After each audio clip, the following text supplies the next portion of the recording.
కళా ప్రపూర్ణ డాక్టర్ మిక్కినేని రాధాకృష్ణమూర్తి గారి నటరత్నాలు 11వ భాగం 4/8/20 మల్లాది గోవింద శాస్త్రి.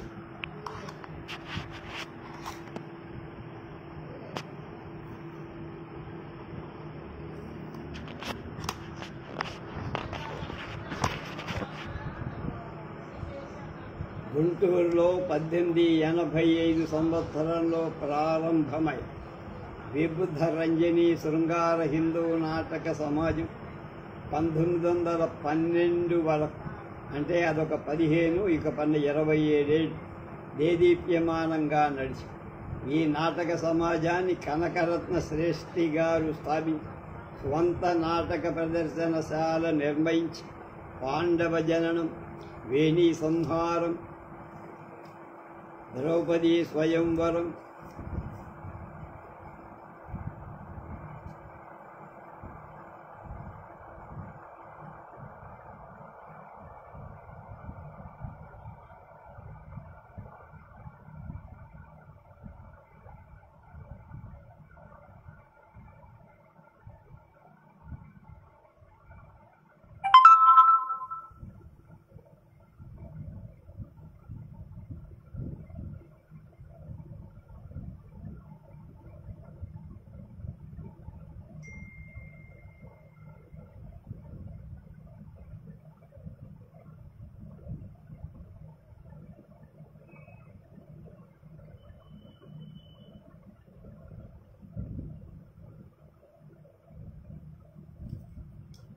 వేణీ సంహారం, ద్రౌపదీ స్వయంవరం, చిత్రనళీయం, సారంగధర, హరిశ్చంద్ర మొదలైన ప్రముఖ నాటకశాలను నాటకాలు స్థానికంగా ప్రదర్శించడమే కాక సర్కారు ఆంధ్రదేశమంతటా పర్యటించి ఘనమైన కీర్తి పొందింది. ఆ సమాజానికి బ్రహ్మాండమైన కీర్తి ప్రతిష్టలు చేకూర్చిన సుప్రసిద్ధ నాటకాగ్రేసరుడు అయిన వ్యక్తి మల్లాది గోవింద శాస్త్రి. సెకండ్ కంపెనీ అంటే గోవింద శాస్త్రి కంపెనీ అనేంత పేరు తెచ్చి ఆయన 12/9/1987 గుంటూరులో పుట్టారు. తండ్రి జోగయ్య, తల్లి కోటమ్మ. స్కూల్ ఫైనల్ వరకు గుంటూరులో చదివి ఆ రోజుల్లో నూజివీడులో ఉయ్యూరు జమీందారు గారి దివాణంలో పనిచేస్తున్న ఉద్యోగులు, ఉన్నత పాఠశాలలోని ఉపాధ్యాయులు కలిసి ఒక సమాజం స్థాపించి హరిశ్చంద్ర, పుష్ప, నారాయణరావు, భక్త సిరియాళ మొదలైన వచన నాటకాలు ప్రదర్శిస్తూ ఉండేవారు. ఆ కంపెనీలో పాత్ర ధరించడానికి గోవింద శాస్త్రి గారిని ఆహ్వానించారు. దానిలో ప్రవేశించిన శాస్త్రి గారు మొదటగా సరస్వతి పాత్ర ధరించారు. తర్వాత గుంటూరు సెకండ్ కంపెనీలో చేరారు. అలాగే 1993లో మదన విజయం అనే నాటక సమాజంలో కనకవల్లి పాత్ర వేసి, చిత్రనళీయంలో భారతి, పాదుకలో కైకా ధరించి అనతి కాలంలో స్త్రీ పాత్ర ధారణలు మంచి పేరు పొంది ఇలా నాటకాల్లో పాత్రలు ధరించి కీర్తి గడుస్తున్న గోవింద శాస్త్రి గారు ఇబ్బందులు ఎదురు. నాటకాల్లో నటించడం తండ్రికి ఇష్టం. నాటకాలు తిరిగితే ఎందుకు పనికి రాకుండా పోతాడనే భయంతో శాస్త్రి గారిని ఏ విధంగానైనా నాటకాల నుండి తప్పించే ప్రయత్నించారు, కానీ ఉపయోగం లేదు. చివరికి ఇంటి నుండి శాస్త్రి గారిని వెళ్ళమన్నారు. శాస్త్రి గారు గుంటూరు కనకరత్నం గారి బ్యాంకులో గుమాస్తాగా చేసి సెకండ్ కంపెనీ వారి పాండవ ఉద్యోగాల్లో కృష్ణ పాత్ర ధరి అదే సమాజంలో సారంగధర, పరశురామ, దుర్యోధన, కృష్ణ, నల మొదలైన నాయక పాత్రలను సమర్థంగా నటించి పేరు తెచ్చారు. 1910లో గోవింద శాస్త్రి గారికి పెళ్ళయింది. తర్వాత 2 ఏళ్ల వరకు అవిచ్ఛిన్నంగా వెలుగొందిన గుంటూరు సెకండ్ కంపెనీ పరిస్థితులు తారుమారై సంస్థ విచ్ఛిన్నమై అప్పటికి ఆయన బ్యాంకులో వచ్చే జీతం 15 రూపాయలు నెలకు. ఒక పక్క సంసారం, మరో పక్క నాటకాల మీద మోదు. ఈ పరిస్థితుల్లో గుంటూరు నుంచి తెనాలికి కాపురం మార్చారు. తెనాలి కృష్ణా హిందూ థియేటర్లో నెలకు 30 రూపాయల జీతం మీద చేరి ఆ సమాజం వారి నాటకాలు హరిశ్చంద్ర, జలంధర, క్రూరసేన, భీమ, యమ, రుక్మాంగద, హిరణ్యకశిప మొదలైన తామస సాత్విక ప్రధాన పైన పాత్రలు ధరించి ఆయన మంచి స్ఫురద్రుడు. ధరించిన ప్రతి పాత్రను అద్భుతంగా ధరించి జీవం పోశారు.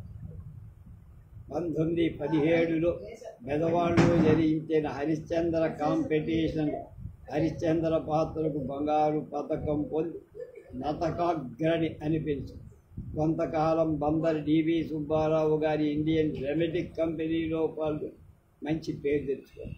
తర్వాత 35 తర్వాత ఆయన జీవితంలో మార్పులు చాలా.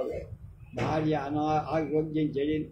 తెనాలిలో సంపాదించుకున్న ఇల్లు పోయి భార్య అనారోగ్యం ఆహుతైపోయి 1936కి భార్య చనిపోవడంతో జీవితం అంధకారమే.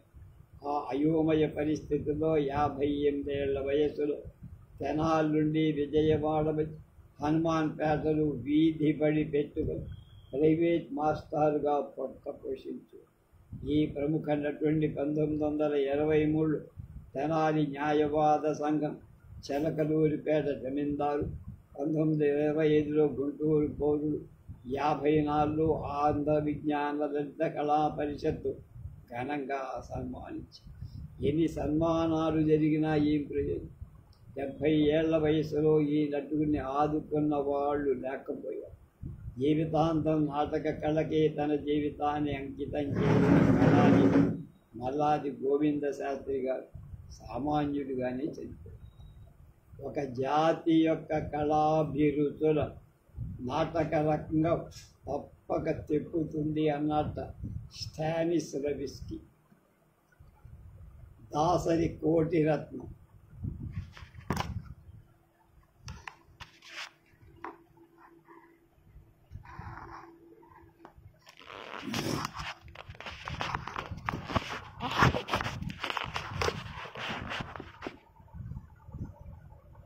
ఆంధ్ర నాటక రంగంలో 4 శతాబ్దాలు 47 స్త్రీ పురుష పాత్రలు రెండింటినీ అనాయాసంగా అసమానంగా పోషించి నాటక సమాజం నిర్మించి సమర్థతతో సంచార నాటక సమాజాలు నిర్వహించి ఆంధ్రదేశంలో ప్రప్రథమ చలనచిత్ర స్త్రీ నిర్మాతగా సతీ అనసూయ చిత్రాన్ని నిర్మించి అటు నాటక రంగంలో ఇటు సినీ రంగంలో నాట్య కళామతలి ఎనలేని సేవలు చేసి ఆంధ్ర ప్రజల ఆదర అభిమానాలు పొంది శహబాష్ అనిపించుకున్న సుప్రసిద్ధ కళాకారిణి దాసరి కోటిరత్నం. రంగస్థలం గుంటూరు జిల్లా, జన్మస్థలం గుంటూరు జిల్లా నరసరావుపేట తాలూకా పత్తిప.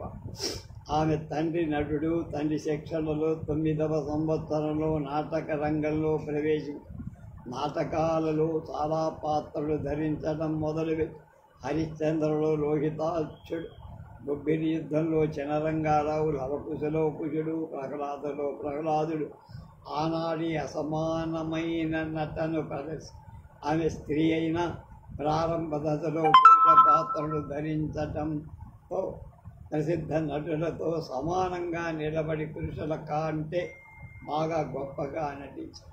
ఆమె చిన్నతనంలో ఒక పక్క పాత్రలు ధరిస్తూ మరో పక్క రాజనాల వెంకటప్పయ్య శాస్త్రి గారి వద్ద సంగీత శిక్షణ పొంది ఇంతలో తల్లిగారి మరణం సంప్రాప్తించగా మహాతామహులైన గ్రామమైన నరసరావుపేట తాలూకా నక్కబొక్కల పాడులో ఒక నాటక సమాజాన్ని స్థాపించి ఒక స్త్రీ ఒక నటనా సమాజాన్ని స్థాపించి దాన్ని జయప్రదంగా నిర్వహించడం ఆ రోజుల్లో సామాన్య విషయం కాదు. ఆ గౌరవం కోటిరత్నానికి, దాసరి కోటిరత్నం గారికే దక్కింది. మన సినిమాల్లో కానీ కథల్లో కానీ సరదాగా ఏదైనా ఊరి పేరు నక్కబొక్కల పాడంటాం. నిజమైన ఊరు ఉంది అక్కడ నరసరావుపేట దగ్గర. ఆ సమాజం ఉషా పరిణయం, శశిరేఖా పరిణయం, కనకతార, కృష్ణలీలలు, రామదాసు, సావిత్రి నాటకాలు అభ్యాసం చేసి తెనాలి వాస్తవ్యులైన తోట రాఘవయ్య, మల్లాది గోవింద శాస్త్రి, పారుపల్లి సుబ్బారావు, పారుపల్లి సత్యనారాయణ గారులతో 5 ఏళ్లు నిర్విఘ్నంగా నడిచి ఒక స్థిరమైన నాటక సమాజంగా పేరు పొంది ఆమె ఆ నాటక సమాజాన్ని పల్లెటూరు నుండి నాటక రంగాన్ని కేంద్రమైన గుంటూరుకు మార్చి కొంతకాలం నాటకాలు ప్రదర్శించి ఆ సమయంలో దంటు వెంకట కృష్ణయ్యగా నవలా నాటక సమాజం స్థాపించి అది శ్రీమతులు కన్నాంబ, బందరు రామాబాయి, గుంటూరు తిలకం, శ్రీహరి, అంజనీబాయి, సరస్వతమ్మ మొదలైన ప్రసిద్ధ నటీమణులతో 25 మంది స్త్రీలతో దేదీప్యమానంగా వెలుగుతున్న సమయంలో కోటిరత్నానికి ఆ సమాజం నుండి పురుష పాత్రలు ధరించటానికి ఆహ్వానం. సతీ అనసూయ, గంగావతరణం అన్ని 2 నాటకాలు ఆమె నారద పాత్ర ధరించి దాదాపు 200 వెండి పతకాలు సంపాదించి ఆమె పతకాలకు పూలహారాల్లాగా 3 వరుసలుగా ధరించేదట ఒంటి మీద. ఆ సమాజం ఆంధ్రదేశం 4 మూలలా పర్యటి మంచి పేరు ప్రఖ్యాతులు సంపాదించిన కోటిరత్నం స్వయంగా తానే నాటక సమాజాన్ని స్థాపించి అంజనీబాయి, రామతిలకమ్మ, శ్రీహరిగారులతో సావిత్రి నాటకాన్ని పప్పరపు సుబ్బారావు గారి దర్శకత్వంతో తర్ఫీదు చేయించి తాను సత్యవంతుడి పాత్ర ధరించి మళ్ళా ఆంధ్రదేశమంతటా పర్యటించి అశేష కీర్తి గడించి మద్రాసు రాయల్ థియేటర్లో సావిత్రి నాటకంలో సత్యవంతుడి పాత్ర దేశోద్ధారక కాశీనాథుని నాగేశ్వరరావు పంతులు గారి చేత సువర్ణ హస్త కంకణాలు పొంది అఖండ సన్మానం పొంది అదే సమయంలో కోటిరత్న సమాజం నైజాములో పర్యటించి నైజాం నవాబు గారి కోటలో సావిత్రి నాటకాన్ని ప్రదర్శించినప్పుడు దివాన్ శ్రీ రాజా కృష్ణప్రసాద్ ఆమెకు వెండి గొడ్డలి, వెండి తాడు బహుకరించారు. అదే సమాజం కృష్ణ తులాభారం నాటకంలో కృష్ణ నారద పాత్రలు 2 ధరించి ఎంతో కీర్తి పొందటమే కాక తన సమాజంలో దుమ్మేటి సూర్యనారాయణ, సత్యనారాయణ గారులను కలుపుకొని తిరిగి ఆమె రంగూన్ రౌడీ నాటకంలో 4 ఏళ్లు అవిచ్ఛిన్నంగా నటించి అనేక సన్మానాలు పొంది అవి తెలుగు సినిమా రంగం తొలి మెరుగుడు దిద్దుకుంటున్న రోజు. రాజమండ్రి వాస్తవ్యులు బివి రామానందం గారి పిలుపు అందుకొని ఆమె కలకత్తా వెళ్ళి సక్కుబాయి చిత్రంలో సక్కుబాయి వేసి అదే సమయంలో ఆరోరా ఫిలిం కంపెనీ వారు స్టూడియో అగ్రిమెంట్ చేసుకొని తన అభిమాన నాటక సమాజమైన బాలమిత్ర నవలా నాటక సమాజం పేరుతో సతీ అనసూయ చిత్రాన్ని నిర్మించి ఆ సమయంలో కలకత్తాలో నిర్మించబడిన లంకాదహనం, మోహిని పద్మాసుర, బలవిక్రయం, పాండురంగ విఠన్, వరూధిని మొదలైన చలనచిత్రాలు స్త్రీ పాత్రలు వేసి తర్వాత తుంగల చలపతిరావు, సూరిబాబు, కుమరవర్మ మొదలైన వాళ్లతో సక్కుబాయి నాటకంలో తాను కృష్ణ పాత్ర ధరిస్తూ విధివిగా ప్రదర్శనలు ఇచ్చి తుంగల చలపతిరావు చనిపోయాక సక్కుబాయి పాత్ర తానే ధరిస్తూ స్వంత సమాజంతో కొన్నేళ్లు ఆంధ్రదేశం 4 మూలలా ప్రదర్శనలు ఇచ్చి 1943 రాజరాజేశ్వరి కంపెనీ వారి పాదుకలో కౌశల్య పాత్ర ధరించడానికి మద్రాసు వచ్చి 58 వరకు మద్రాసులో ఉండి పాదుక, బలభామ, చంద్రవంశ, అగ్ని పరీక్ష, బంగారు భూమి మొదలైన సినిమాల్లో నటించారు. ఇంతవరకు ఆమె జీవితం సక్రమంగానే ఉంది. 58 తర్వాత ఆరోగ్యం చెడిపోయి గాత్రం దెబ్బతినటంతో నిస్సహాయుల. ఈనాడు ఆమె వయస్సు 67. ఈ పుస్తకం రాశారు. దృష్టిమాంద్యంతో బాధపడు దాదాపు 45 ఏళ్ళు నాటక సినిమా రంగాల్లో అపూర్వమైన కళాసేవ చేసి ఎంతోమంది అనాథులకు దాన ధర్మాలు చేసి ఆ దయార్ద్ర హృదయం ఆమె కళాసేవను గుర్తించి 1960లో తణుకులో జరిగిన ఆంధ్ర నాటక కళా పరిషత్తులో సన్మానం చేశారు. ఈనాడు ఆమె నిస్సహాయురాలు, ఆర్థిక బాధలతో కుంగిపోతూ దుర్భర పరిస్థితుల్లో ఉన్న ఆమెకు ఆంధ్రప్రదేశ్ సంగీత నాటక అకాడమీ వృద్ధ కళాకారులకిచ్చే స్కాలర్షిప్ ఉపకార వేతనం ఇచ్చి ఆదుకోవటం ఎంతైనా అవసరమని ఎంతో బాధ హృదయంతో నిక్కినేనుగా చెప్పు. శలం అన్నట్ట కళ ఎవరి సొమ్ము కాదురా, నిజం అనుభవించే దృష్టి గల ఆర్టిస్టుల సొమ్ము.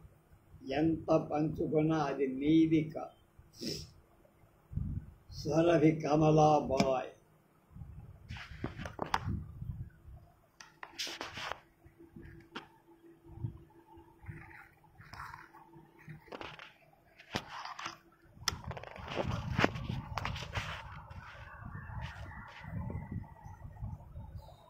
ఆంధ్ర నాటక రంగ చరిత్రలో అత్యంత ప్రాముఖ్యం వహించే సురభి నాటక చరిత్ర ఆంధ్రదందులకి తెలుసు. ఆంధ్ర నాటక రంగానికి తొలి ఉత్సాహాన్ని ఇచ్చిన ధార్వాడ కంపెనీ బొమ్మల ఆటలవాడు ఏ మహారాష్ట్రలో ఈ సురభి నాటక కళాకారులు కూడా మహారాష్ట్ర.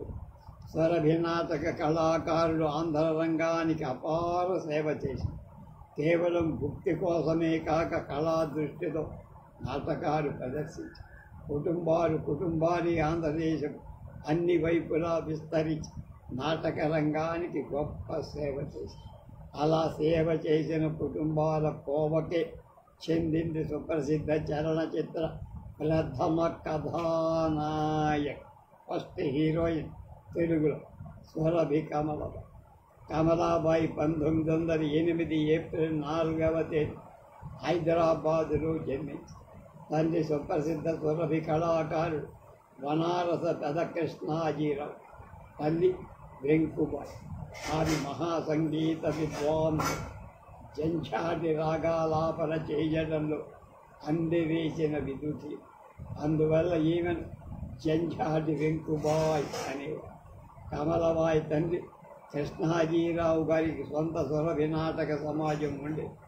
కళాకారుల కుటుంబంలో పుట్టిన కమలాబాయి చిన్నతనంలోనే వాళ్ళ సమాజ నాటకాలలో బాలకృష్ణుడు, ప్రహ్లాదుడు, లవుడు మొదలైన బాల పాత్రలను అద్భుతంగా పోషించింది. ఆమె తల్లి నాటకం వేస్తూనే రంగస్థలం మీదే ఈమెను ప్రసవించిందని నేను విన్నాను. కమలాబాయి సహజ సౌందర్యవతి, కమ్మని కంఠం, స్వచ్ఛమైన శ్రావ్యమైన ఉచ్చారణ, పాత్ర పోషణలు సాటి గాల వేషాలు పేరు తెచ్చుకున్న కమలాబాయి యుక్త వయస్సు రాగానే సమాజంలో కథానాయకి పాత్రలను అన్నిటినీ చాలా సమర్థవంతంగా నడిచి తండ్రి తర్వాత సమాజాన్ని స్వయంగా తానే నిర్వహించారు. కమలాబాయి నట జీవితంలో కొన్ని వందల సువర్ణ, రజత పథకాలు బహుమతిగా. ఆ రోజుల్లో నాటక ప్రదర్శనలు, మధ్య వచ్చే ఖాళీ సమయాలు, హాస్య సన్నివేశాలను అద్భుతంగా నృత్యం చేసేది.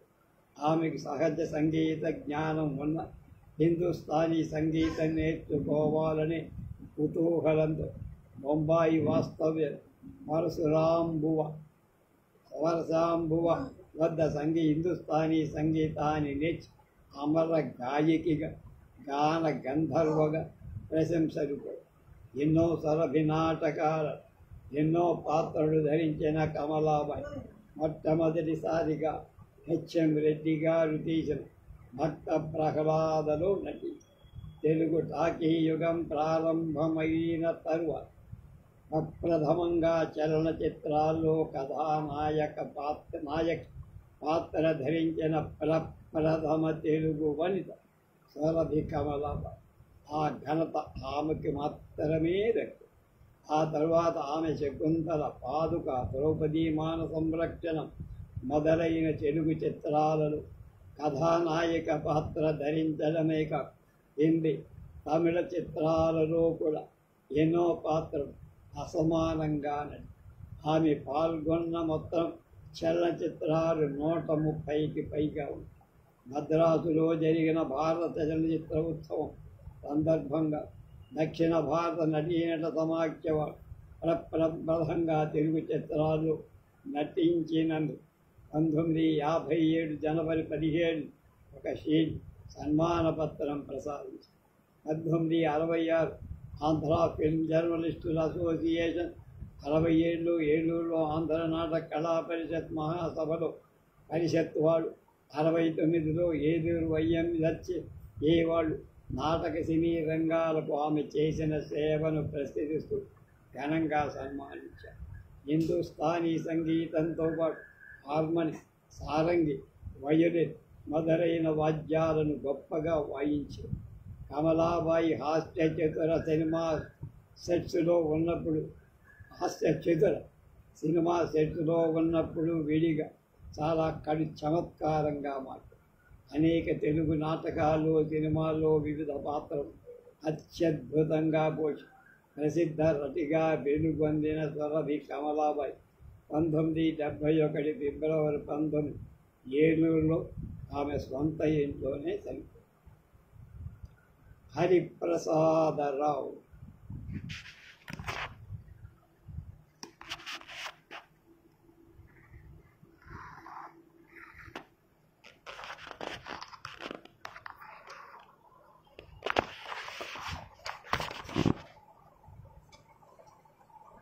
ఆంధ్ర నాటక రంగంలో అనేక మంది నటులు ఉద్భవించారు, సేవ చేశారు.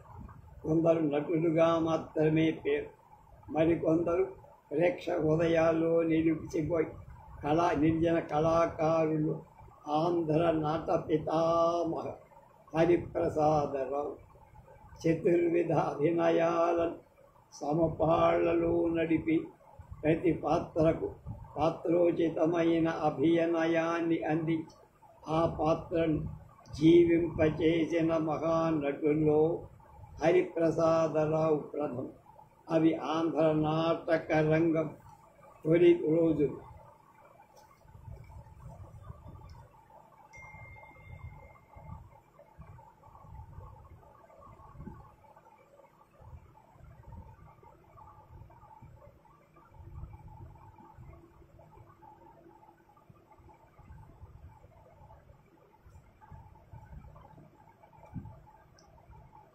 ధార్వాడ వాళ్ళు ఆంధ్రదేశంలో సంచారం చేసి ఊరూర ఉద్ధృతంగా నాటకాలు ఆడుతున్నారు. ఆ నాటకాలు దర్శించి ఆకర్షించబడిన విద్యాధికులు అన్ని పట్టణాలు ఔత్సాహికంగా నాటక సమాజాలు స్థాపిస్తున్నారు. నాటకంలో పాత్రలు ధరిస్తే నటుల్ని పంక్తి బాఫీలుగా వెలివేస్తున్న రోజుల్లో గుంటూరులో 1882లో గుంటూరు ఫస్ట్ కంపెనీ అని పిలువబడే హిందూ నాటక సమాజం స్థాపించారు. 1912 వరకు కొండుగొట్ల సుబ్రహ్మణ్య శాస్త్రి, పాతూరి శ్రీరాములు, పూలూరి హనుమంతరావు, తోలోటి అప్పారావు మొదలైన కళాకారుల ఆధ్వర్యంలో నడిచిన ఆ నాటక సమాజంలో అద్వితీయమైన తన నటనా వైరుధ్యాన్ని ప్రదర్శించి ఆంధ్ర నట పితామహ నటకాగ్రేసరుడుగా నాటక ప్రతిష్టలు కల్పించిన వారు హరిప్రసాదరావు.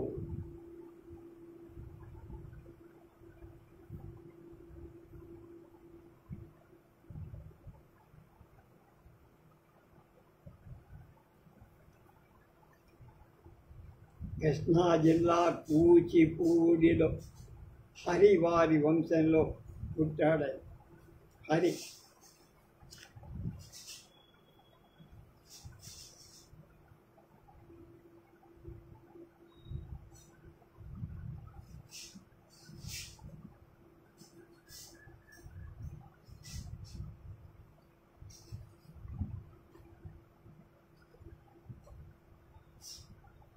కూచిపూడిలోనే పుట్టింది, పెరిగింది, ఉద్యోగం చేస్తూ కళాకారుడుగా వర్ధిల్లింది మాత్రం గుంటూరు. మెట్రిక్ వరకు చదువుకొని టెలిగ్రాఫ్ సిగ్నల్ ఉద్యోగాన్ని జిల్లా సెషన్స్ కోర్టులో కాపీ ఇస్తూ ఉద్యోగం చేస్తూ నాట్యకళకి తన జీవితాన్ని అంకితం. ప్రసాదరావు స్వరద్రూపి, అజానుబాహు, విశాల ముఖమండలం, గంభీర గాత్రం, అభినయ ప్రధానమైన నేత్రద్వయం టీవీగా ఏ పాత్రకైనా తగును అనిపించింది. ఫస్ట్ కంపెనీ నాటకాలు ప్రసాదరావే అన్ని నాయక పాత్రలు ధరించి అతి రమణీయ పాత్రని జీవింపజేశారు.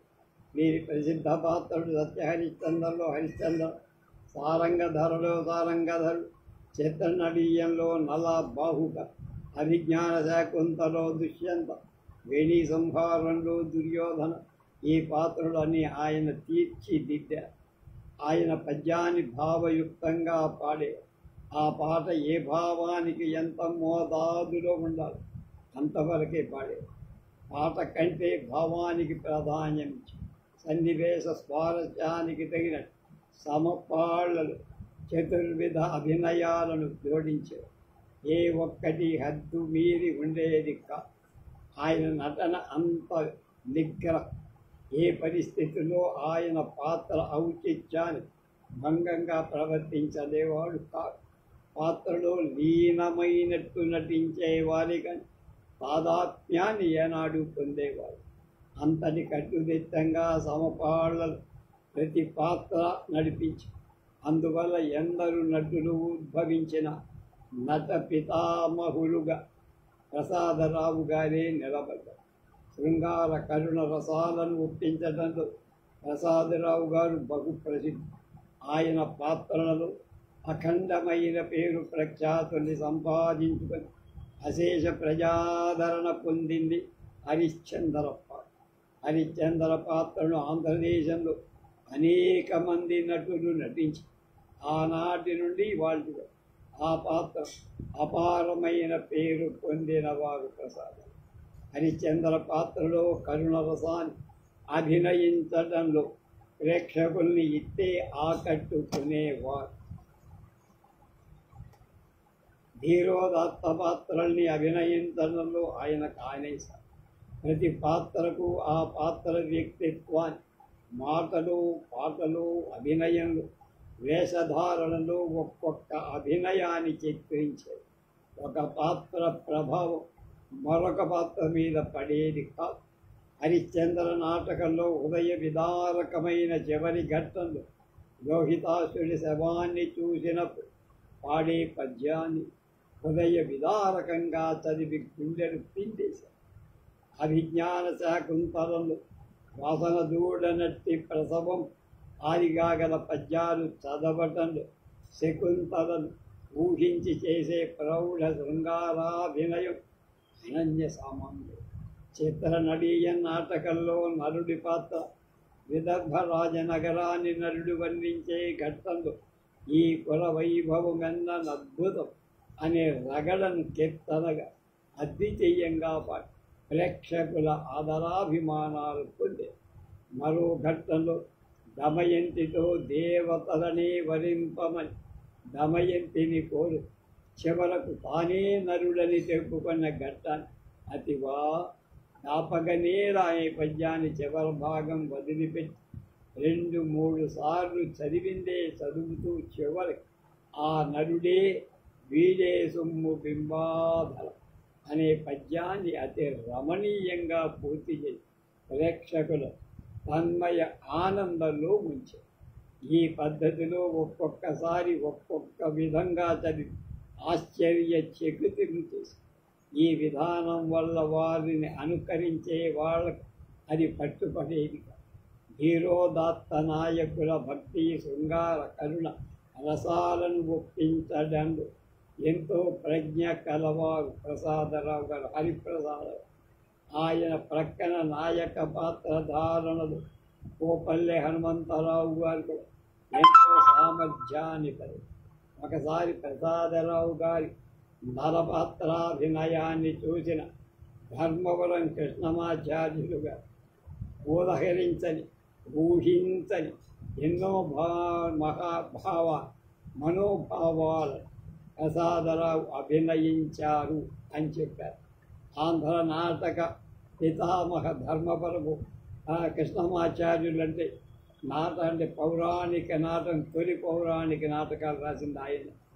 ఆయన మేనలుడు అల్లుడే బళ్ళారి రాజు.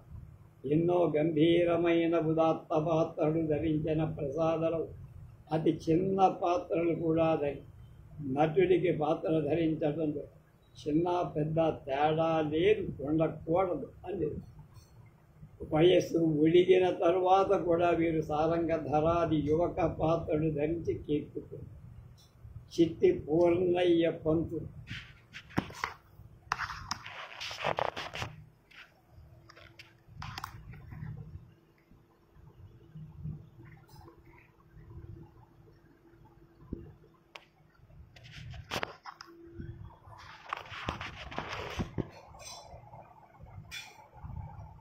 సుప్రసిద్ధ కళాకారుడు, ప్రసిద్ధ నటుడు, తొలి ఆంధ్ర నాటక కళా పరిషత్ అధ్యక్షుడు, పరిషత్ సంస్థాపకులలో ఒకరు, ఆంధ్ర భారతీ తీర్థ గౌరవ సభ్యులు, ఆచార్య బిరుదాంకితులు అయిన శ్రీ చట్టి పూర్ణయ్య పంతులు గారి గురించి ఈనాటి ఆంధ్రదేశంలో చాలామందికి తెలియదు. ఉత్తరాంధ్ర దేశానికి సంబంధించిన గంజాం నివాసి. 1931 పూర్వం దాదాపు 25 ఏళ్ళు ఆయన ఆంధ్ర నాటక కళాభివృద్ధికి అపూర్వ సేవ చేశారు. ఆంధ్ర గీర్వాణ కన్నడ భాషల్లో నిష్ణాతుడు. భరతనాట్య శాస్త్రాన్ని ఆమూలాగ్రం పరిశోధించారు. నాట్య నాటక సంప్రదాయాలన్నిటినీ జీర్ణం చేసుకున్న ప్రతిభాష. ఆనాడు పాశ్చాత్య దేశాల్లో ఉన్న నాటక రంగ మర్యాదలను పరిశోధించి విశేష అనుభవాన్ని సంపాదించిన కళ. నాటక ప్రారంభంలో ఆంధ్ర నాటకాలలో పాత్రలు ధరించారు. తర్వాత తెలుగు నాటకాల్లో అనేక నాయక పాత్రలు ఉదాత్తంగా అభినయం. ఆయన ఎంతటి ఉత్తమ పాత్రలను ధరించారు, అంత సామాన్య పాత్రలు కూడా ధరించి ఆయా పాత్రలకు జీవం పోస్తారు.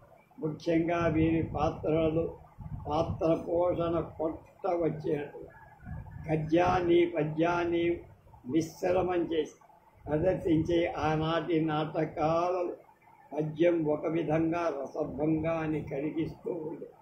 సంగీత ప్రాబల్యం వల్ల పద్యంలో భావ ప్రకటనకు అవకాశం తక్కువై వాచికాన్ని కూడా క్షుణ్ణంగా స్పష్టంగా ఉచ్చరించకపోతే భావ ప్రకటన విలువడదు. ఈ విధానంలో మార్పు రావాలని వాదించటమే కాదు, ఆచరణయుక్తంగా ఆయన ధరించే పాత్రలు పద్యాలను వచనంగా మార్చి పాత్ర పోషణ చెడకుండా తద్వారా ప్రేక్షకులను మెప్పించి ఒక నూతన విధానానికి మార్గదర్శకుడు. కంసుడు, దుర్యోధన పౌరాణిక పాత్రని, తానీషా శివాజీ చారిత్రక పాత్ర, దుష్టబుద్ధి రఘునాథరావు మొదలైన సాంఘిక పాత్ర అద్భుతంగా పోషించారు. ధరించిన అన్ని పాత్రలు పద్యాలను తీసే గద్యానికే ప్రాధాన్యమే ప్రజల మెప్పుకొని. పూర్ణయ్య పంతులు గారి వాచిక విధానాలు అతి గంభీరమైన నూతనత్వాన్ని సంతరించి ఆయన ప్రదర్శించే నాటకంలో ప్రతి పాత్ర సమర్థవంతంగా తయారు చేసే తోటి నటీనటుల లోపాలను కనపడనీయ ఆయనతో పాటే వాళ్ళని నటింపజేసి నాటక ప్రదర్శనలో వ్యక్తి ప్రతిభకు స్థానమివ్వ సవిష్టిగా నాటక జయప్రదం కావటానికి అన్ని విధాలకు అంతటి అభ్యుదయ భావాలు కలిగిన ప్రసిద్ధ కళాకారులు కావటం వల్లే ఎక్కడో గంజాం జిల్లా మారుమూలలో ఉన్న వీరిని ఆహ్వానించి ఆంధ్ర నాటక కళా పరిషత్ అధ్యక్ష స్థానానికి ఎన్నుకుంది.